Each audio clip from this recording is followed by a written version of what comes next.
Good morning katurista, good morning everyone. Ito yung part 2 dito sa Front Beach dito sa El Nido. Sa town, Barangay Masagana, El Nido, Palawan. Ang weather po ngayon ay makulimlim pero walang ulan. At marami pong turista ngayon dito sa Front Beach. Nag-aantay sila ng bangka na sasampahan nila for island tour. At for the information of everybody, tuloy po ang tour ngayon. Tour A, B, C, D. In 100 full capacity po yan. So lakarin natin yung dito, marami na nag-aabang. Ayan.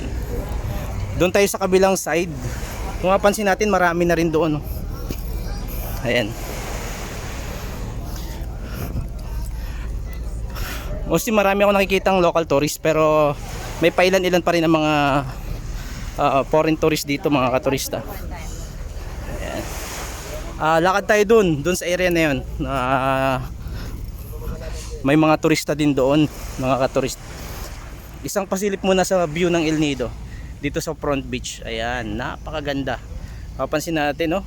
Kapal ng ulap sa taas ng bundok, pero ayos lang. Okay, lakad muna tayo, mga katurista. So ngayon, dito tayo sa area ng kung saan ang Tour C and Tour D doon sa unahan. So dyan sila sumasakay. Mapapansin natin ngayon, talagang dahil nga sa malakas ang ulan, merong mga pagkakataon na hindi makapag-island tour. So ngayon, ito na yung time nila makapag-island tour. Alright, mga turista. Ay, napakarami talaga. So ito yung time, ito ang pinakamagandang time na makapag-island tour sila. So ayan, oh.